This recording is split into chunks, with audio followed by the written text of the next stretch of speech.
I felt my first meeting went more successful than my second. And I think my first meeting was with Balderson. And I just felt like I was more eloquent in how I spoke. So I think for what I was trying to get out of it, which was just the experience and trying to convey who I was, and my message, I think that went over very well. So I walked away with that meeting in higher spirits. I did feel like they listened to me, and the aide was understanding of what I was asking, and who I was. So I walked away very high-spirited from that one. Welcome to the Nick Speaks podcast, where we speak up, speak out, and speak loud for the disabled community. Tune in every Tuesday, and don't forget to subscribe. And now your host, Nicolas Comstock.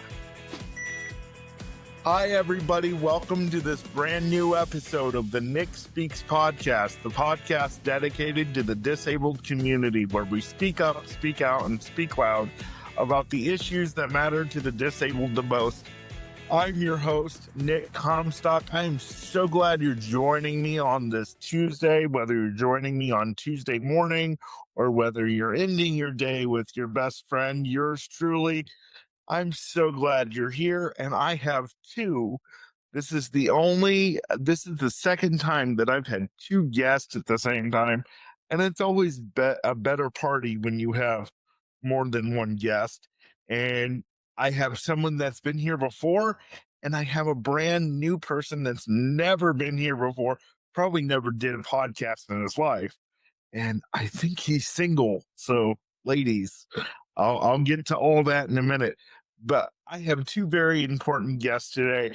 One guest has been here before, the executive director of Lighthouse COBE, Bethany Toledo, which is formerly known as OADSP, the Ohio Alliance of Direct Support Professionals. I got that all right. That was a really long title. I'm so glad you guys changed it. Yes. She has been here before, and Aaron is brand new. He works with Open Door Columbus and for them, which Open Door Columbus used to be my former care provider, and the executive director, Becky Sharp. I've been after her forever to be on my show, and hopefully she'll be here in a couple weeks. But these two just took an amazing trip to Washington, D.C. to sit down with the leaders who hold our country together and who really have a choice and can really make or break the lives of those with disability services and those we serve with IED or IDD. Sorry, so many acronyms. But anyway, so we're going to talk about that trip today, and I'm going to let Bethany reintroduce herself a little bit. And Aaron's brand new, so he's going to introduce himself. You guys, welcome Aaron Mendoza and Bethany Toledo to the program. How are you guys doing today? Doing good. Thank you for having us, Nick. I was very pleased to get your message saying, hey, I saw that post on Facebook and that, you got to go to DC. I'd love to have you back on the podcast. And I was all for it. And, you were more than happy to allow me to extend the invite to Aaron as well, because, it was really a group effort. So as Nick said, he did a great job already of introducing me. My name is Bethany Toledo McCrae, and I am the executive director of Lighthouse COBE. We are a community of practice for IDD professionals. That's awesome. And how long have you been doing that particular position? I've been in my position for over 10 years, and I have been in the field for 29 years now. Gosh, you're almost as old as I am in the field. I started when I was 2. Yeah, because I'm 36, so you're about to celebrate your 30th year. That's awesome. Yes. So, Aaron, you're kind of brand new to this field, my friend. How are you doing today? I'm doing great. Thank you, Nick, for having me. I'm very excited for the first time to be on a podcast. I do have to set the record straight, though. I am not single, unfortunately. But sorry. But I am very grateful that you've given me this opportunity and to talk about this trip. So, and I've worked for Open Door as a theatrical coordinator for about 2 years. I worked as a part of their adult day services. Oh, cool. So you've been with them for 2 years, and Open Door really is an incredible provider. I was with them for almost 3 years, and then I kind of felt that it was time to go. I look back on it now, and it was the worst mistake I ever made. But now I'm in a good place. But I I love Open Door and all the people who are there. Most of them that were there when I were there are still there, which says a lot about Open Door and how they run things. So, as I said in the beginning, the executive director, Becky, will hopefully be on my show within the next couple weeks. And she has wonderful insight and does a lot of the same things that Bethany does. They go to Washington, and Becky is just an incredible human being. I'm trying to get major brownie points, guys. So, but no, we sincerely love her and love what she does. So, Aaron, I want to kick off with you a little bit because you're new to this field. So, why don't you tell me? Well, you're not new now. You're here. You've been here for 2 years. Why don't you tell me what got you started in the field, and because you kind of fell into this a little bit, which is what I love. Yeah. So I originally was looking for jobs right out of school. I went to school originally for theater. I got my bachelor's degree in general theater with a focus in directing and art and a minor in arts administration. Um, and I just was applying to every possible job opportunity that I could that was related to the arts and theater. Um, and Open Door was one of the people that gave me a call back and gave me an interview. And I went in and just kind of really enjoyed it. And I've been here ever since. Um, Awesome. I love that. Now, did you expect that? Now, did you, before they called you back, did you have any idea that they were involved with the disability community? And did you have any involvement with the disability community before this? So when I first applied, I didn't really do my research. But before I did the interview, I kind of looked on their website, got more information about the organization, and kind of realized who they were and what they were about. And which really kind of hit a semi soft spot because my sister has been working in this field for well over 10 years since she got out of school as well in my home state of Colorado. So she's been working. And so growing up and seeing her occasionally at work or, whenever we would go to see her, we would drive by her work. So a very informal introduction to this community and this field, but still kind of within that same family of connections of working around this community.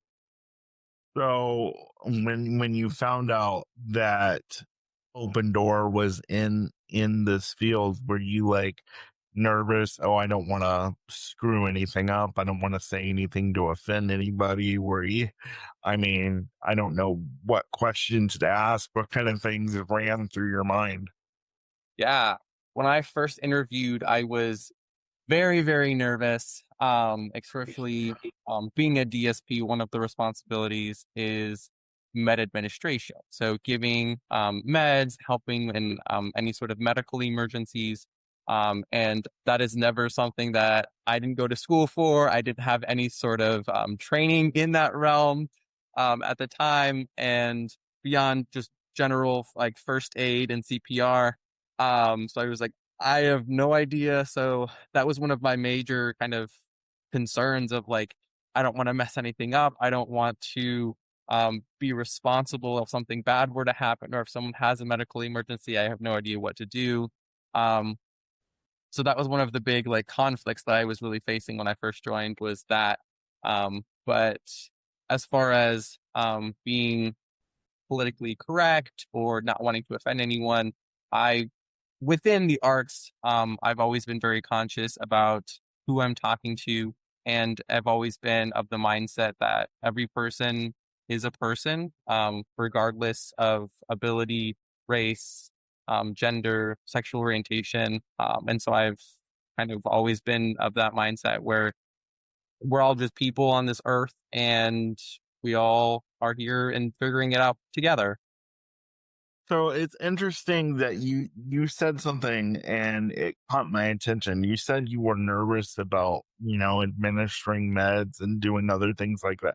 So did you start out as a direct support professional for them and then move into their theater and their arts program?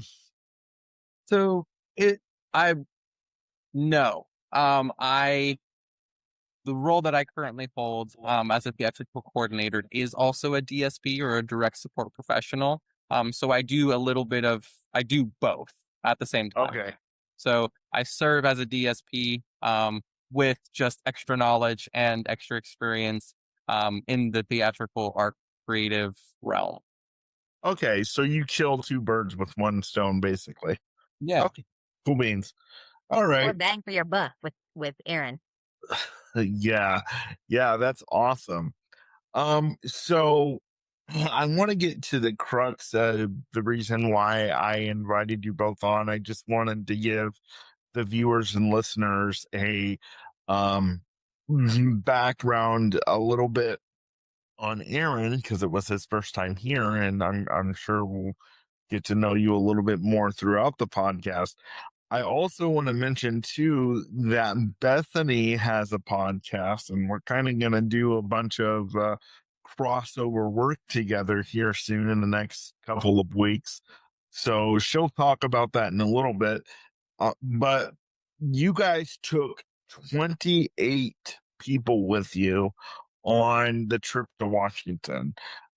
So Bethany, you have a little bit of a PowerPoint there, so you can go ahead and share your screen and talk to us about what brought this trip to Washington on and who you sat down with. I know you sat down with people from both parties, because as I've said many times, it you're going to need to talk to the other party, even if you disagree with them, in order to get anything done. So it's very important that we have these conversations with both sides of the aisle. So, Bethany, take it away. The floor is yours. Yeah, thank you, Nick. So, first, I want to just talk a little bit about how the trip came up before I pull up the slides. And it's really not a PowerPoint, so don't think we're taking you to school. It's a couple slides that have snapshots to show you, give you a visual of what we did, what those 2 days look like, along with one of the documents that we shared, so that you can see, what we left people with. But this trip came about by an opportunity that we were presented with a grant from the Ohio DD Council. So the Ohio DD Council, they offer grants for a variety of things, and we applied for a grant a few months ago. And the purpose of the grant that we applied for was for advocacy work, to be able to take people to Washington, D.C. and attend the disability policy seminar. So we were really excited to receive that grant, and we didn't coordinate the whole thing. So we didn't actually take the 28 people. We kind of tagged along with the group. So everyone, it's a public seminar that was happening, and people had the ability to register. So I know people from People First of Ohio, the Ohio DD Council went themselves and also supported some of their board members. And other groups attended. There were some providers and other organizations as well. And so that's kind of how it came about. But we did end up with a huge contingency. We ended up with 28 people, and I'll go ahead and share my screen now so you can see all of the beautiful faces. which you'll see those in a minute because I forgot those are actually on the second slide. But this is just a little snapshot of how our day started out. We jumped on the plane and headed to DC. It was a nice short flight. There were several people there that I was familiar with and, so had the opportunity to introduce, Aaron. And we also had another, direct support professional from Open Door attend as well. And his name was Jack. So you'll see Jack in some of these pictures. In the bottom left corner of my screen is Aaron and then myself. And between us is a gentleman named John Hanna. Nick, you might know John. I love John. Yeah. Yes. Yeah, so John's the life of the party wherever he goes. So, so I was able to introduce John to Aaron, and we got to hang out and spend a little bit of time with him. And then this is just a couple snapshots while we were at the hotel where they were hosting the policy seminar, and you can see some of the sessions that we attended. It was a one-day seminar, so we spent one day kind of in a conference style setting where we had some keynote speakers, we had panels that talked about different topics and kind of challenged us to think about what we were going to talk about the next day when we got the opportunity to go on the Hill. So I know it's kind of small on the screen, but I'll read off a couple of the sessions that we attended. There's centering self-advocacy and policy change, a Medicaid, education, and Social Security, what you need to know. Sounds like a super fun topic, right? Disability funding, risks, realities, and opportunities. How we're more powerful together. And then we had a session at the end of the day where we prepared for our meetings on Capitol Hill. And so this is Jack that I was talking about. He took the selfie of us there in the right top corner, and you can see, the nation's capital in the background. And then this is, the second slide that I have to give you guys some visuals of the, first the whole group. So that's all 28 of us that were there. That includes Paul Jarvis from the Ohio DD Council. He was the real rock star, real MVP. He coordinated meetings with everyone, that attended. We all live in different parts of the state. So, he looked at where we lived and, who our representatives were, who are, and who he could set us up with to meet. And so that's a pretty big job, especially for a group that large. And then, Gary Tonks and David Lewis from the Arc of Ohio, just a lot of really great people were there from Ohio. So we were pretty well represented. And then it wasn't just people. I'm sorry, it wasn't just people from Ohio. It was people from all over the country. Correct? Yes, people from all over the country attended. Just Ohio had probably one of the largest groups of people. We were pretty well represented. That's awesome. And, it's really great that Ohio was a large group from there because as I've talked about on my program and on my TikToks and everywhere else I do speaking, and Bethany, this to be true, Ohio, it's really great that they were so representative because Ohio is one of 3 states that is so uniquely set up. North Carolina and Missouri are the other 2. In the fact of that our system still runs by county boards. And it's very important that those in Washington know what the folks in Ohio do, because I really believe that we are uniquely blessed in the way our system is ran. And so it is very important that the top leaders in our nation know what Ohio needs and the type of supports that we provide those with developmental disabilities. Anyway, sorry, that was a little commercial for free for Ohio. Yeah, no.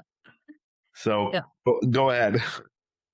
Yeah, so these are pictures of the top right or top left corner is a picture of Paul Jarvis leading the group through what the next day will look like when we get up onto Capitol Hill. And so we spent about an hour or so together reviewing the schedule. There were, I don't still have it with me, but I mean, there were a number of meetings that were set up. And so the priority was, if there was a meeting set up with someone that was in your district, you were the priority to be able to lead that meeting and be in that meeting. So for me, like for instance, Representative Troy Balderson. So, I was in that meeting, and then there were others that were with me, but they might not necessarily live in that district. And I think Aaron, you had Representative, oh, wait, I'm trying to think. It was Senator Casey, Corey. Corey. I'm sorry. No, you're good. Okay, no, it just cut out for a minute, so I couldn't hear you. Yes. So I met with I was in the meeting with Congressman Balderson. And then I actually was a part of the group that met with Mike Carey. Yeah. So, and that's us in that far bottom left picture, where we're actually with the congressman. We do get to meet with him and his team and talk about some of the issues that we were there to talk about. Yeah, and I think that, most of the others, and, in the meetings that I was in, we met with the legislative aides. It's not always, it's a rare opportunity that you actually get to talk with the actual, senator or House member. And so that was a unique opportunity. I'm really glad you got that opportunity, Aaron. But it's just as important. I want people to understand it's just as important to meet and build those relationships with the legislative aides. Those people are really looking at those policies, and they are the ones that are carrying the messages back. And, one of the things that I think is also important to know is that, we didn't go to DC with, okay, we've got this checklist of things, we're going to get all this done. I wish it was that simple. I know for Aaron, it was his first time going to DC, and so there were some nerves there, and I tried to do my best to help calm those and say, look at this as, the first step in building a relationship. When you meet someone and, you're like, oh, that person's kind of cool, I want to be their friend. You're not like going in and hot and overwhelming them with all these things, because they'd be like, whoa, you're a bit much. I don't think we can be friends. So, you really have to approach and like kind of look at it like this is a long game. We're building relationships. We want people to understand what we do. And, when we have some real specific needs and things going on, we want to be able to have those conversations and already have that relationship established. So that's really, really important to know also going into something like this. Also, the other thing that's important to know is you don't get a lot of time during these meetings. So these meetings might be 10 or 15 minutes long, and their offices are all pretty small. Sometimes we're meeting in the hallway, and, someone's like, got a notepad and they're like, holding it like on their hand, like writing. These aren't, really formal meetings. And so you have to use the little bit of time that you have, to make a good impression and, use it as, a building block in a relationship. So I'm going to go into go ahead. Any questions, Nick? Yeah, no, I just want to say too, that a lot of people, including myself, we think that there's some type of disconnect between, our local and federal Congress. And that's why it's so important that we go in and we build these relationships, because unless you're personally affected in the disabled community, whether it's you yourself or a family member, you're not going to know what services or what policies are going to affect disability service unless you're personally affected by it. So that's why it's very important to have these meetings. And even if it's not people that you agree with, I'm stressing that a lot because we have such a divisive political climate right now, to where they're like, well, if you believe or vote for this person, I'm not going to talk to you, or if you vote for the vice versa. And you can't have that, especially in the disabled community, if you need your life to change for the better in a certain way. And these are the folks that can make that happen. So I just want to put that in there as well. Mhm. Aaron, so what were you thinking? Because as Bethany said, I mean, it was your first trip. Were you like, Oh my God, I hope I don't say anything stupid to these senators or representatives. What was going through your mind? Absolutely. I throughout the entire trip, and the conference and everything, I was all I really remember it is sitting the night before we're supposed to be on Capitol Hill, is sitting in my hotel room on my bed with my computer and trying to draft some sort of script that I'm gonna say. And it ends up being like 5, 10, 15 minutes. And I'm like, I have to cut this down. It's like all of these words of what am I gonna say? What am I gonna do? How am I supposed to act? So it was a lot of just those nerves of never doing anything like this before. And then when I actually got to meet with legislators and the aides, a lot of that was like, okay, take a deep breath. You're just here to kind of talk about you and your story and what you do. And I think Bethany really helped me with that, of framing it in that mindset of you're not here to ask for demands. You're not here to, with guns blazing and this is what I want. You're here to really build those relationships and talk to them on a human level and simply just say, this is what I do and this is how you can help me right now. Yeah. So, Bethany, you mentioned that, sometimes you may be in a hallway with these people. Did that actually happen in So Washington? it didn't happen to me on this trip, but it has happened in past trips, where we met in the hallway because there was the little, their offices are small. They have a little They are. reception area and maybe a conference room and then an office, just very small. I've met sometimes I've met with people and we'll go to the cafeteria or we'll go outside to a little courtyard. So you kind of just have to be prepared for anything. And I think that something else that we talked about ahead of time is you brought this up, Nick, some of these people have no idea what the services look like. And it's really important that we're not just going in and overwhelming people with all of this information, that we're actually starting out the conversation by finding out about who we're talking to.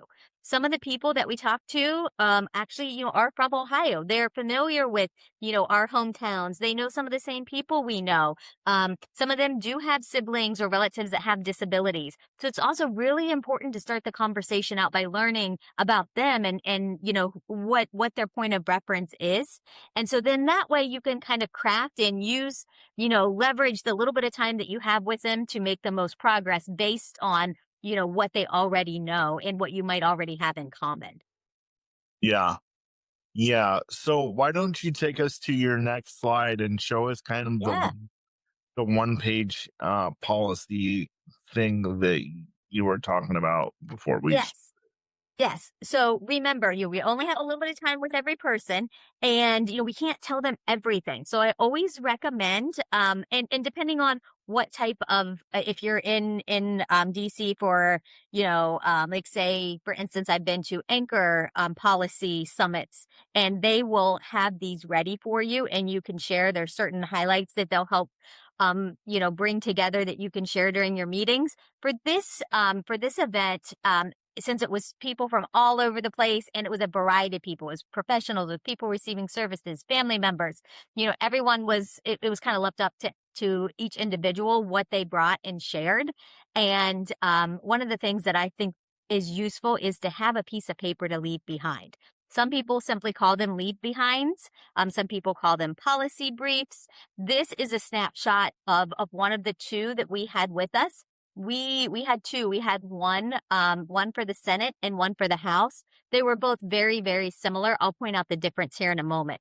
I'm not sure if I can. Oh yeah, looky there. I can actually make it a little bigger. So then I don't struggle to read it and hopefully you can see it if you'd like to follow along. So this is something that I designed for us, a while back when I made another trip to DC, and then I modified it based on the things that we wanted to talk about when we were in DC back in March. And so it talks about who we are and who is Lighthouse COBE and who is Open Door. So it just talks a little bit about what we do. And then it talks about legislative priorities. For us, it was a great and a unique opportunity to be able to be there with two direct support professionals, people that could really speak to what it looks like to be a DSP. So we, of course, wanted to talk about the workforce. And the big thing that we focused on, there's a lot of stuff on this page, but what we focused on when we were in the meetings was the need for a standard occupational classification. Because there is some, that's something that we've been trying to, to move forward for a long time. There have been different versions of bills, and, there was some current legislation when we were there. And that's the only difference between the two leave behinds, is that there was there are companion bills. So they're just different numbers and names, for the House side and for the Senate side. So it points out what that is. So if they want to go look it up, and they, can ask, the congressperson to support it, they have the information they need. Yeah, And then, very important. yes, so important. Give them the information that they can use. We also, on this document, it talks a little bit about technology and about using technology to save money. And we know there's a lot of stuff going on, a lot of information, out there right now about the cost of services and, reducing, the overall budget. And, so be Yeah. part of the solution. That's another thing. Help the person that you're sitting down with understand how you can help them save money for the system, and at the same time improve care and support for people. Yeah. And then, so if I just scroll on down, it says next steps. We're ready to partner. Like, we're not here as an adversary. Doesn't matter, red, blue, what side of the aisle. We're here to partner and to make progress together. So we just state that here, and we leave our contact information. So you can see my name, who I am, who I work for, along with Aaron, his titles, and Jack as well. So that's a very simple one pager. We get a little bit of time so we could go into little detail with a couple of things on this one pager, but then we leave it for them. Then I'm going to pass it over to Aaron, so you can just talk a little bit about what happened when you got back home. Like, where do we go from here? Yeah. I do want to ask Aaron something, because you said you were in the hotel the night before on your bed typing up a script, and you're like, I got to cut this out. I got to do that. So how much did you actually use that script? The answer was not really at all. Yeah. It was more for myself, just to like get all of the anxieties out and just to give myself an idea of what are the most important things when meeting with these legislators and the aides, right? What are the most important things that I personally want to talk about? Well, it's, the occupational standard. It's the, what I do, that is really going to give us that kind of, give them the information and humanize it, right? It's telling them, I'm a person in your district, and right now I'm asking for your support in what I do because of the position that you're in. And I think that was really what that was for. It definitely helped me ground myself in those meetings, because there was a few that I was feeling very overwhelmed and very out of place, because it was never something that I had done before, and the energy of the room just was not the most comforting.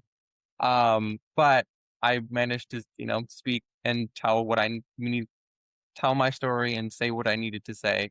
So yeah, and then once I got back, to answer Bethany's kind of segue, I sent them both of the aides that I met with. I sent them an email thanking them for their time, and just, asked them, hey, if you are ever in district, if you're ever back in Ohio, I would love to meet with you and possibly talk a little bit more and show you what I do, and share with you what goes on in my daily life. And this is, why I'm asking for your help, so I can do what I need to do on my day-to-day basis. Sure, absolutely.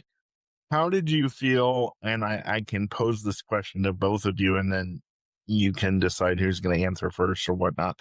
How did you feel those meetings went? Did you feel like they heard you and that they realized that there was change that needed to be made, and And did you feel like they were willing to really make those changes and get to know the disability community more?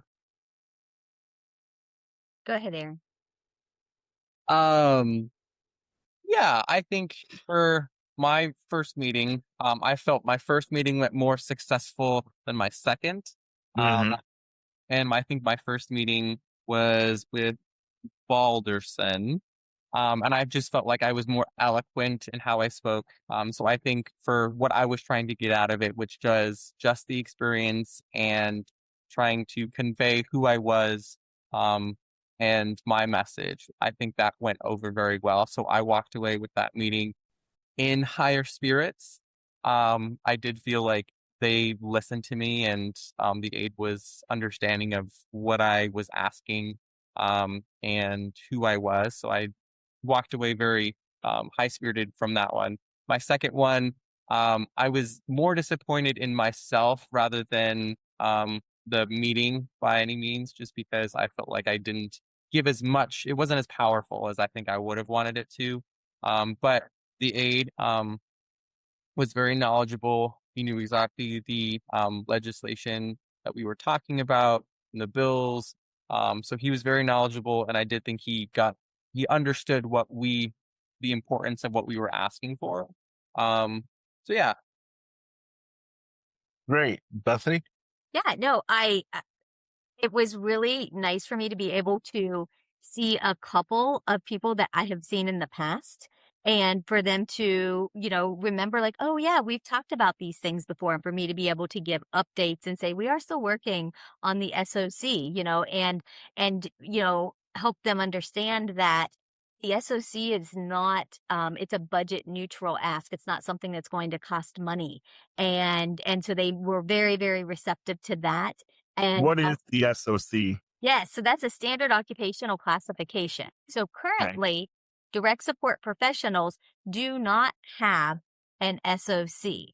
An SOC is so that lives in the Bureau with the Bureau of Labor and Statistics. That's how they track jobs and they collect data.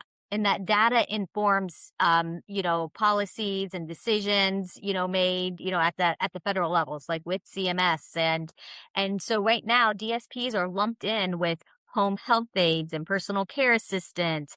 And Nick, just through your experiences, you probably know that, a DSP is a different role. Like there is that caregiving element, of course, but the scope of practice is really broad.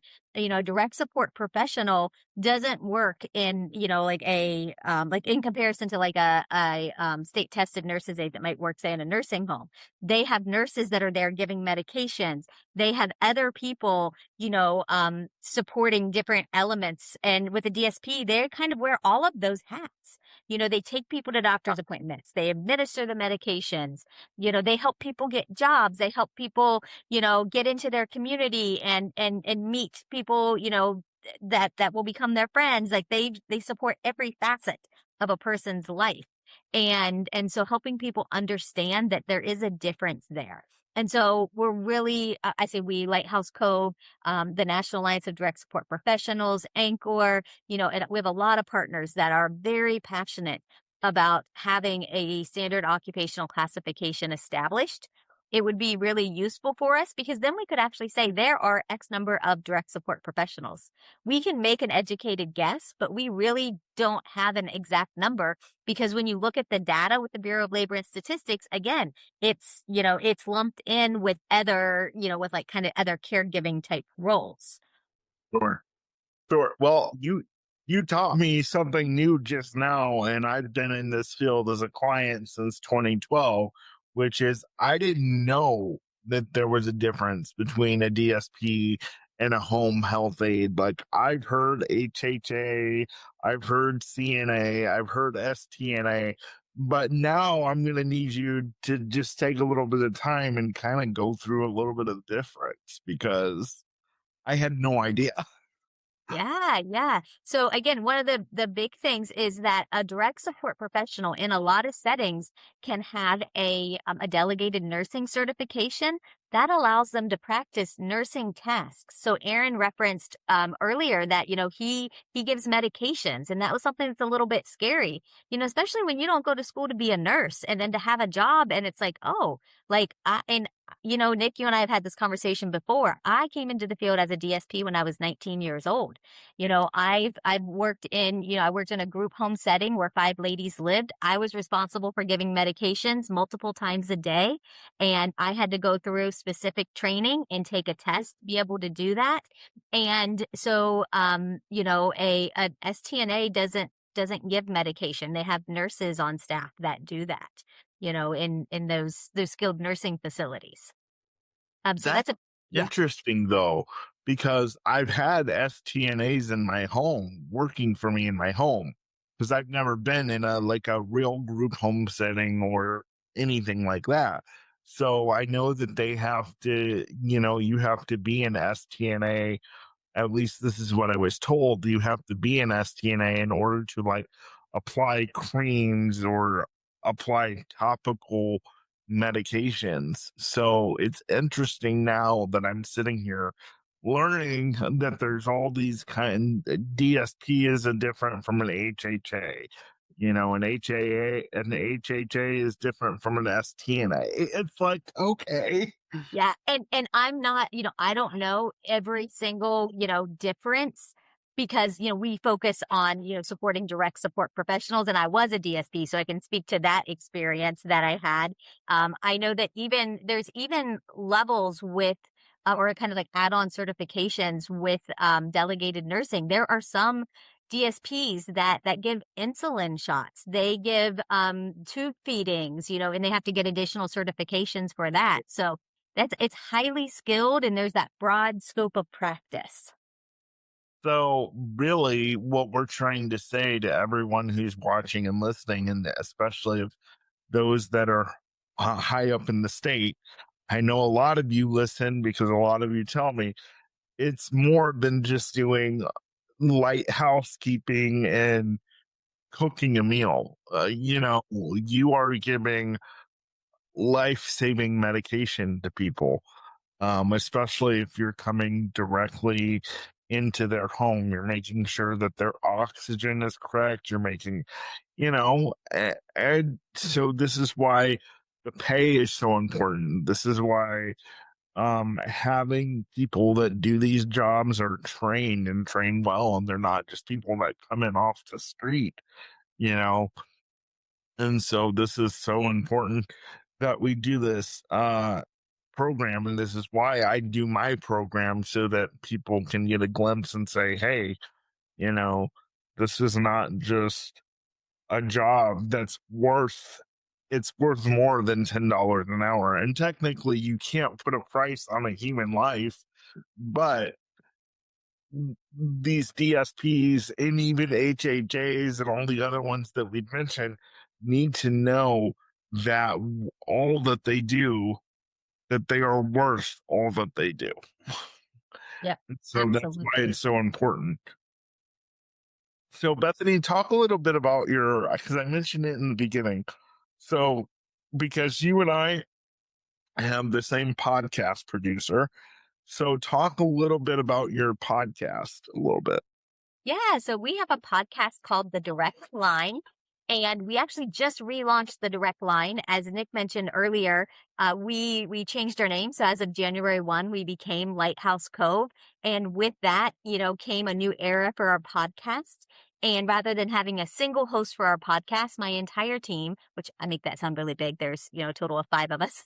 we each take turns in the host seat. And so when we were doing our pre-podcast call with Nick, what was that, last week? I was like, this was a great opportunity, because we do have the same podcast producer, and a huge thank you and shout out to Nick, because he's the one that introduced me to Kyle. Absolutely. Yeah. And so we work with Kyle to produce one podcast a week. And I think because, we like to get more bang for our buck, and Nick used the term, kill 2 birds with 1 stone.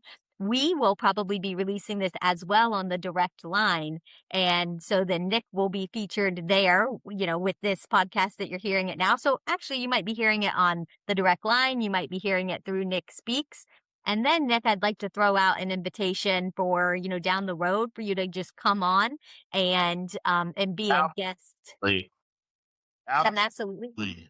All right. Thank you. 100%. I will say, though, every time I ask my smart speaker to play the Direct Line podcast, it comes up with like a podcast that has nothing to do with yours. So we may need to rebrand that a little bit and change the name, because I still can't find yours. Well, we'll see. Now that we have a podcast producer, I think he can probably help us with that. There's lots of technical things that goes into like the RSS feed and terms that I don't actually understand yet. But one thing that's new for us this year with the direct line is that it's also available on YouTube. So like yours is available on YouTube as well. You can watch the video format or just the audio. And so I will make a note to check in with Kyle to see what else we can do to make sure you're able to find it easily, because we want people to be able to find that podcast. Yeah. Oh, sorry. No, go ahead. I was agreeing with you. Yeah. The whole idea of the direct line is to make sure the front line has a direct line to people in the field. So we love to talk to people that can provide information and help people understand. We've had, we've had directors on. We've had, I had Paul Jarvis from the Ohio DD Council on. When I was a direct support professional, I'll kind of talk a little bit about that. And then Aaron, you can kind of share from your perspective. I didn't know how big the field was. I didn't understand what I like to call the ecosystem. I worked for an agency and I knew who the executive director was, but I didn't know why we did what we did in terms of rules we had to follow. I didn't understand how any of that worked. I didn't know that we had a director at the Ohio Department of Developmental Disabilities. And so I think back and I'm like, wow, I wish I would have known and understood a little bit more. I don't know, Aaron, for you, how that's been in the last couple of years. Yeah, talk about that, Aaron. How has it been, and how has it shaped your career, knowing that the field is so vast? Yeah, absolutely. I think I'm always learning something every single day, and about something new about the field, or another process that happens from, the state or county or board. There's always something new that's happening that, affects what I do on a day-to-day basis. And it's constantly changing. And I do have to give props to Becky Sharp, the CEO of Open Door, because she has really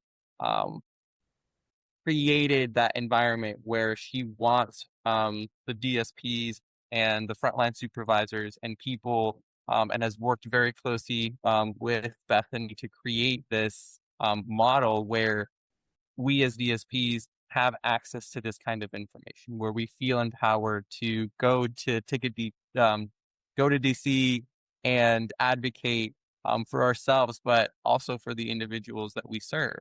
And so I think that process, for me, has really shaped how I view things.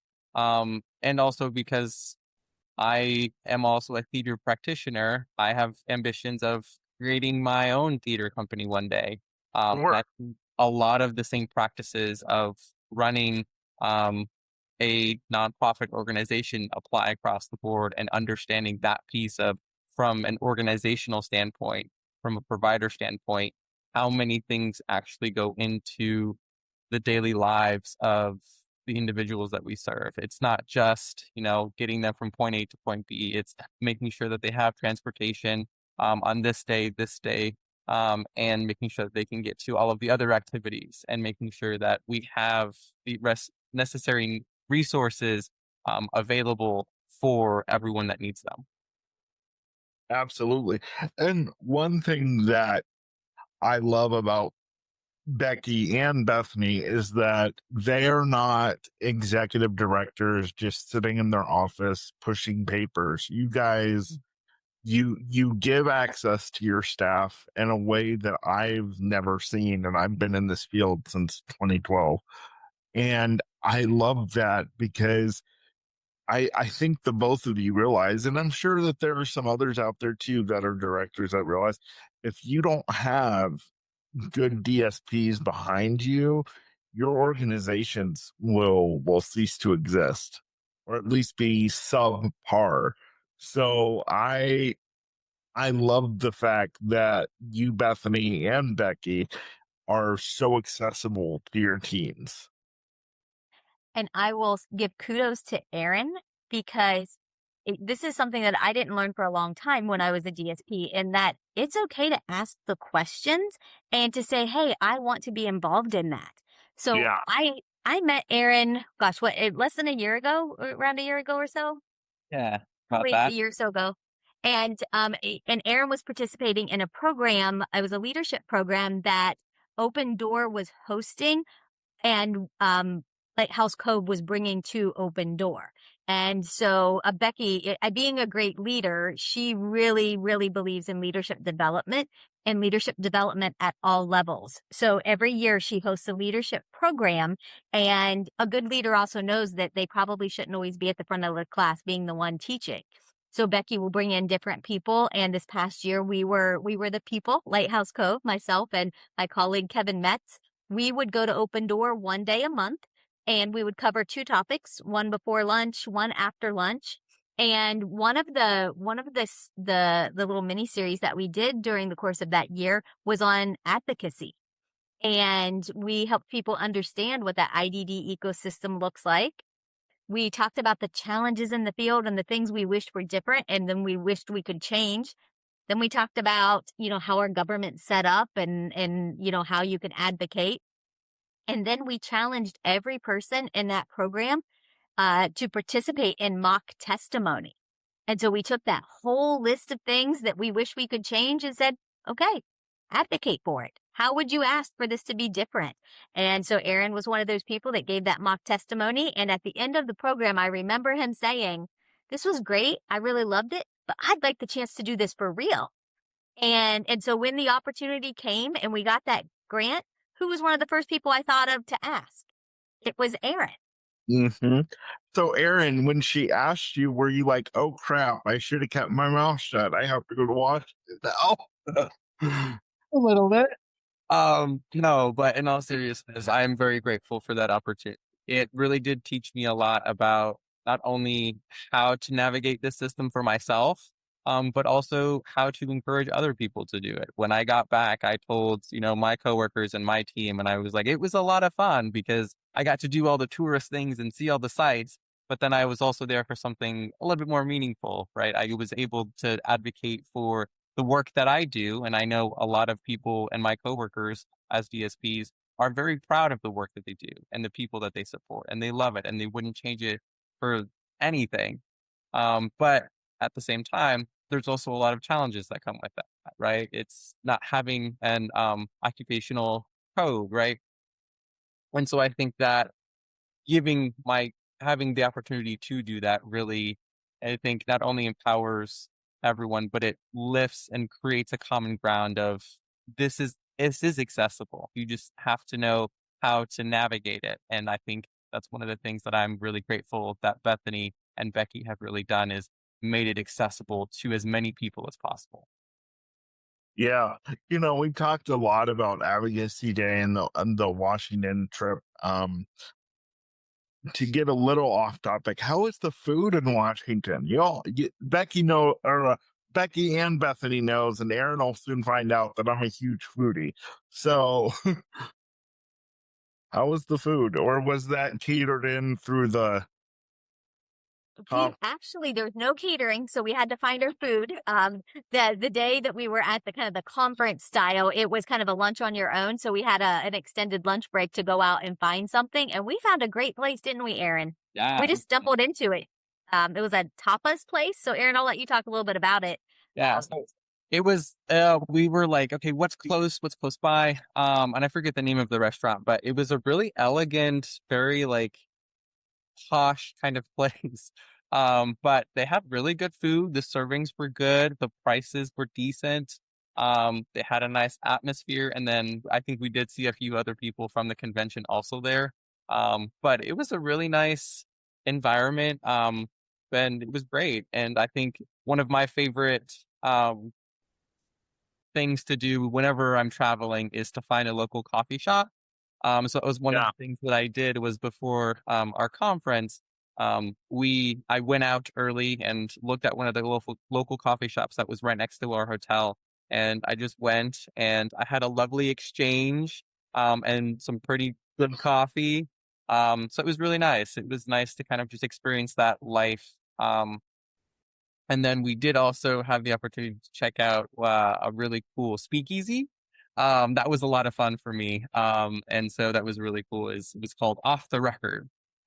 But they had a bunch of caricatures of all of the different politicians and the government. So it's like all of the cartoons, political cartoons, that are posted around the walls. And they send you home with a little coaster as well, which is really cool. That's cool. And you don't remember what you had to eat? Not really, because it was just such a blur and all so fast. I do know that tapas place, they had a really good potatoes. They like scalloped or like mashed potatoes that were really, really good. They had a nice aioli to go with it as well. Oh, we love a good aioli. And I don't know about you, Nick, but I appreciate it when I get to go out to eat with someone that's not like skittish about sharing food, because Aaron and I shared food at the tapas place. So we ordered like, I don't know, 4 different things or something. And then we just like shared. So that's always nice because you get to taste more of everything. Yeah. Well, I don't know. I'm pretty selfish when it comes to my food. So, I mean, if somebody wants to offer to share theirs, I'll take it. I'll But remember that. I don't know. I don't know.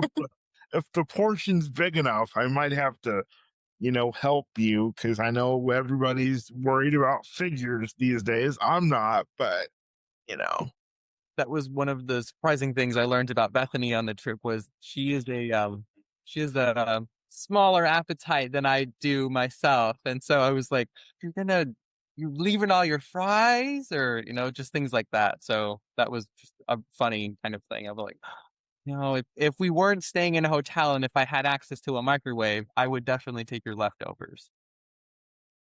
yeah. Hey, I would have. Well, I call myself a little bit of a human garbage disposal, so I would have probably. That's a good thing to know, Aaron. Hey, Bethany, you want to go out to eat? Right. Yeah. Uh, Well, and that's like my family loves it when I come home, and I was at a dinner meeting or something. I'm always bringing home food because that's what I say is I've got human garbage disposals at home. yeah. Well, I would now. I definitely want to go out to eat with you. Yeah. And I share my food and then I don't eat all of it. Yeah. I give you something to take home. So. Yeah, hey, that works. Well, this has been so much fun. What are some final thoughts that you guys have? I'll start with Bethany. Just thoughts on the system and how people need to get involved. What are your final thoughts? Final thoughts. We're going to have a new governor coming up soon. And so it's really important for people to make sure they're registered to vote and they understand, what people believe in, and you advocate. And regardless of who our governor is, our work doesn't end. It doesn't matter. So we still have to advocate. And we are getting ready to launch a series of online advocacy meetings where we help people understand the IDD ecosystem and learn what they can do to support the SOC and possibly give testimony here in Ohio, because we'll also have our budget years coming up. So our Ohio's budget is every 2 years. And so we're looking for people that want to tell their stories and get involved, and we want to support them as much as possible. So if that's you and you're listening, please, check out our Facebook page. You can email me directly. Nick can share my email address in the show notes, and we will get you connected, because you can advocate in many different ways, and we can help you do that. And before Aaron says his final thoughts, I want to say that I just testified in front of part of the Ohio legislature for the Ohio Reviso I don't know, their chairman Click runs it. It's a committee that's way too long, but it had to do with um, housing and the CCA funds. So you just said something about testimony. So keep me in mind because I've done it before and I really enjoyed it. And that's how we're going to get real change is getting people on the front lines who understand what's going on. Go Yep. ahead, Aaron. Yeah, I think my final thoughts are just don't be afraid. Don't be afraid to get involved and definitely vote if you are able to. Vote, vote, vote. That is one of the biggest ways I think we as individuals can do the work that we need to do is vote and share our experience and our knowledge and who we are as people. So I think that's really my biggest thing is don't be afraid to ask questions and ask people who have done it. I think that's one of the other things that I really learned from my trip was relying on the people who have done this before to guide me through this process. And I think don't be afraid to do that. Allow and get out there and just share your story. Yeah, absolutely. Well, thank you guys so much for being here. I'm going to give some show notes here at the end. And then right after, if you guys could just stick around for like 2 or 3 minutes, I want to make sure we're all good before we part ways. But so thank you both, Aaron and Bethany, for being here. I'm sure Bethany will have you on, and Aaron, I'll be in touch with you to talk about more theater stuff and all that because I really want to get involved in that as well. So thank you both for being here. Before we go today, you guys, I love bringing content to you like this every week. And it does cost me money to keep this program on the air. So if you would be so kind to uh, donate $50, $10, whatever you can to keep this program on the air, I would greatly appreciate it. My Cash App will always be in my show notes. $ Comstock 90. I will not see a dime of the money. It goes directly to my producer to keep this show on the air. So we are very close to our 100th episode. I'm so excited. That is coming soon. And I gave my producer complete creative control. I don't know if I'm going to regret that. I'll find out very soon. But so if you can donate in any way, $ Comstock 90 is my Cash App. And if you want to be on the program, please visit my website at nickspeaksofficial.com and please reach out to me. Thanks again to our incredible guest for being here today, Bethany and Aaron. I really appreciate you. And this is the Nick Speaks podcast, the podcast dedicated to the disabled community, where we speak up, speak out, and speak loud about the issues that matter to the disabled the most. I'm your host, Nick Comstock, and I will see you again next week. Take care. Bye-bye. Thanks for tuning in to the Nick Speaks podcast, where we speak up, speak out, and speak loud for the disabled community. If today's conversation resonated with you, please like, subscribe, and hit that bell so you never miss a new episode.